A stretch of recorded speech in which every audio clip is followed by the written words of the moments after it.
यह कहानी शुरू होती है हंगरी की राजधानी बुडापेस्ट से। एक भारतीय मूल का डिटेक्टिव जो बुडापेस्ट पुलिस डिपार्टमेंट में काम करता है, उसका नाम है शेरदिल। असली नाम करमचंद, लेकिन शेरदिल नाम से मशहूर है। बचपन से ही बड़ा चालाक था और बड़ा होकर डिटेक्टिव बन गया। हर केस के बाद छुट्टी पे निकल जाता और उसके बॉस को भी कोई एतराज नहीं था। लेकिन इस बार नताशा की खास दरख्वास्त पर छुट्टी से रोका गया। नताशा उसकी साथी है, पर दोनों की बनती नहीं। फिर भी इस बार एक ऐसा केस था जिसमें नताशा को शेरदिल की जरूरत थी। पहले तो शेरदिल का दिल नहीं था काम करने का, लेकिन केस सुनने का फैसला किया। केस था 25 जुलाई को एक भारतीय मूल के बिजनेसमैन पंकज भट्टी का कत्ल हो गया। पंकज की दौलत थी करीब 60 बिलियन यूरो। उसके घर में कुल 5 लोग थे। बीवी राजेश्वरी जो उसके कुछ बिजनेस संभालती थी, बड़ा बेटा अंगद जो अपनी कंपनी चलाता था, अंगद की बीवी एलिजाबेथ जो कभी टीवी एक्ट्रेस रह चुकी है, और सबसे छोटी बेटी शांति जो गूंगी बहरी है और एक एनजीओ चलाती है। एक और शख्स घर में था, पंकज का साला बोधी। पंकज एयरपोर्ट जा रहा था जब रास्ते में उसका कत्ल हुआ। उस वक्त ड्राइवर जयपाल कार में नहीं था और तब से गायब है। कातिल 24 घंटे में पकड़ा गया, लेकिन कुछ नहीं बोला। शेरदिल को समझ में आ गया कि ये कत्ल प्लान किया गया था, खासकर वसीयत के चलते, क्योंकि हमला उस जगह हुआ जहां ना कोई इंसान था ना सीसीटीवी। वसीयत पढ़ी गई तो पता चला 10% बोधी को, 10% अपने कुत्ते रैबिट को और बाकी 80% शांति के बॉयफ्रेंड पूर्वक को मिला है, जो पंकज का अकाउंटेंट था और वो भी गूंगा बहरा है। और अब पूर्वक भी गायब है। अब शेरदिल, नताशा और उसका असिस्टेंट डैनी मिलकर केस की जांच करने लगे। सबसे पहले पंकज के घर गए। सबका कहना था कि पूर्वक ने ये सब किया है, उसे ढूंढो, केस अपने आप सुलझ जाएगा। लेकिन शेरदिल को शक सिर्फ पूर्वक पर नहीं, पूरे परिवार पर था। उसने सबको घर में नजरबंद कर दिया और ऑफिशियली केस की शुरुआत हो गई। पूछताछ शुरू हुई। सबसे पहले बीवी राजेश्वरी से। पता चला उसका बाहर अफेयर चल रहा था। पंकज को पता चला तो उसने तलाक की अर्जी डाल दी थी।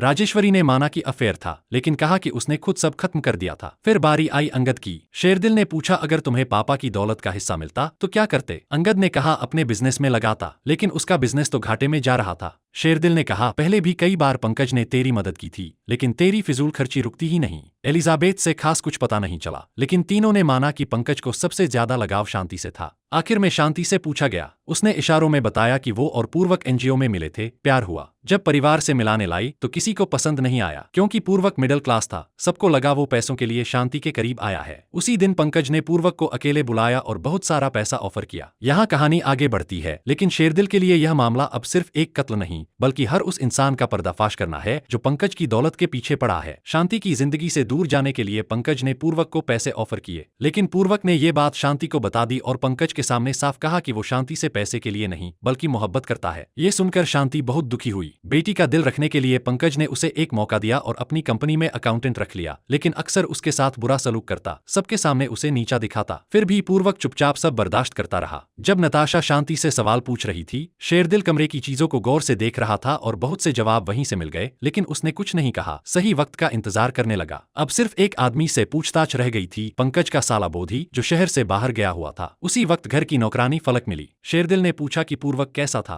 फलक ने कहा वो शरीफ था, लेकिन पंकज की बेइज्जती से परेशान रहता और अंदर ही अंदर गुस्से में था। अब केस को आगे बढ़ाने के लिए शेरदिल उस आदमी के पास गया जिसने पंकज को मारा था, लूका। जेल में उससे मिलकर पूछा गया कि किसने उसे सुपारी दी। लूका बोला कि वो कॉन्ट्रैक्ट किलर है और क्लाइंट का नाम नहीं बताएगा, लेकिन शेरदिल को पता था कि वो झूठ बोल रहा है। असल में लूका एक आम आदमी है जो कोकीन का आदी है और अपनी लत के लिए ये सब किया। डराने पर लूका ने पंकज के ड्राइवर जयपाल का ठिकाना बताया। शेरदिल जब वहां पहुंचा, जयपाल अधमरी हालत में था। उसे बचा लिया गया और होश में आने पर उसने बताया कि उस दिन जब वो पेशाब करने गया तभी लूका आया और पंकज को मार दिया, फिर उसे किडनैप कर लिया। जब वो बांध रहा था तब वहां पूर्वक भी मौजूद था। उधर नताशा और डैनी को भी कुछ सुराग मिले। उन्हें पता चला कि एक ट्रैवल एजेंट जयेश पूर्वक की बहुत मदद करता था। उसका वीजा, घर का किराया सब वही देखता था, लेकिन अब वो भी गायब है और पूर्वक हर 21 दिन में घर बदलता था। लेकिन उस घर में एक और शख्स भी रहता था, नाम, फोटो कुछ नहीं। पता चला कि पूर्वक ज्योतिष में बहुत विश्वास करता था। शेरदिल ने एक पैटर्न देखा, हर बार 3 नंबर वाली गली, 7 नंबर का अपार्टमेंट। इसी हिसाब से वो नताशा और डैनी के साथ उस घर पहुंचा, लेकिन देर हो चुकी थी। पूर्वक वहां से भाग चुका था, मगर जल्दी में अपना सामान छोड़ गया। सामान में एक लैपटॉप मिला, जिससे पता चला कि वो ग्रीस भागने वाला था। 2 लोगों की टिकट बुक की थी। दूसरा नाम था किरण। अब एक नया नाम सामने आया। तभी शेरदिल को राजेश्वरी का फोन आया। उसने बताया कि पूर्वक उनके घर आया था और उन्हें मारने की कोशिश की, लेकिन पकड़ लिया गया। पुलिस स्टेशन में पूछताछ हुई। पूर्वक ने कबूल किया कि उसने ही पंकज को मारा, लेकिन शेरदिल जानता था कि ये कहानी इतनी सीधी नहीं है। जयेश और उस तस्वीर में जो लड़का हुडी में बैठा है, उसका क्या? पूर्वक ने उसके बारे में कुछ नहीं बताया। फिर शेरदिल को खबर मिली कि पंकज का ड्राइवर जयपाल मारा गया है।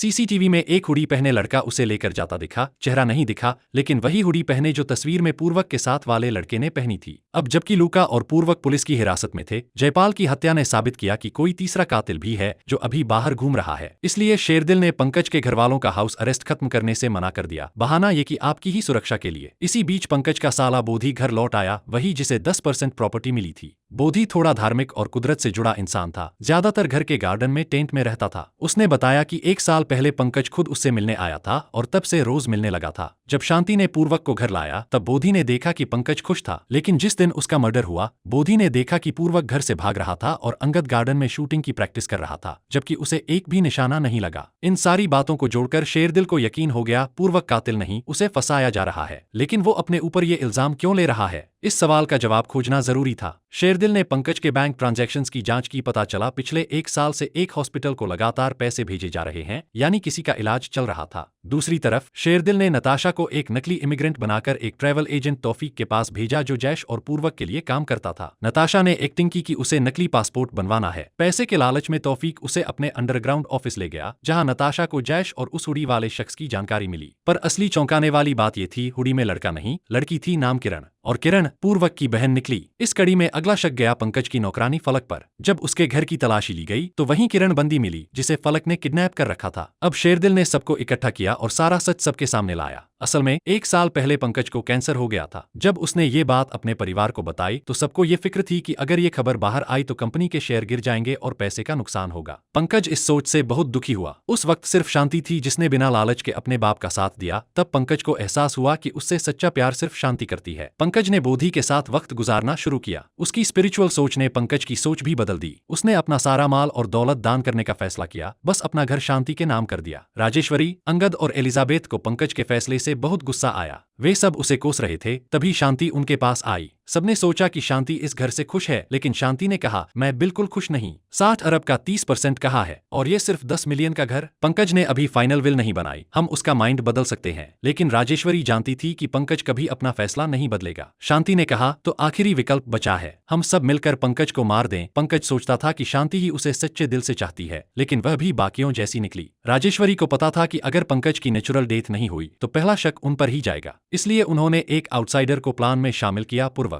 शांति ने पूर्वक को अपने एनजीओ में रखा और उसे घर ले आई। वे सोचते थे कि जब पंकज को पूर्वक के बारे में पता चलेगा तो वह शांति के पैसों के पीछे ही समझेगा, लेकिन पूर्वक ईमानदार था। पंकज ने उसे टेस्ट किया और शांति से कहा, मुझे तुम्हारे रिश्ते में कोई आपत्ति नहीं। यह सुनकर प्लान फेल हो गया, लेकिन उन्होंने पूर्वक से पंकज की बात छुपा ली और उसे भी प्लान में शामिल करने का फैसला किया। राजेश्वरी ने पूर्वक को भड़काया, पंकज तुमसे नफरत करता है, वह तुम्हें शांति से शादी नहीं करने देगा। अगर तुम हमारी मदद करो तो हम तुम्हारी शादी करवा देंगे। पूर्वक मान गया, लेकिन एक दिन पंकज ने पूर्वक को बुलाकर उसकी तारीफ की और शांति से शादी की इजाजत दे दी। पूर्वक को एहसास हुआ कि वह कितनी बड़ी गलती करने वाला था। उसने पंकज को सच बता दिया, आपका पूरा परिवार आपके पैसों के लिए आपको मारना चाहता है। पंकज ने तुरंत अपनी विल बदल दी, 10% बोधी और रैबिट के नाम, बाकी 80% पूर्वक के नाम। फिर गुस्से में उसने घरवालों से झगड़ा किया। शांति ने उसकी गन छीनकर पंकज पर गोली चला दी और वह वहीं मर गया। पूर्वक ने यह सब देख लिया और भाग गया। उसने किरण को बुलाया, लेकिन पंकज के परिवार ने किरण को पकड़ लिया और पूर्वक को धमकाया, पुलिस से भागते रहो, नहीं तो किरण को नुकसान पहुंचेगा। अगर पूर्वक पुलिस को सच बताता तो किरण को भी पुलिस के हवाले कर दिया जाता और यहाँ इलीगल इमिग्रेंट्स के साथ बहुत बुरा सलूक होता। अपनी बहन को बचाने के लिए उसने खुद पर कत्ल का इल्जाम ले लिया। वहीं प्लान चल रहा था,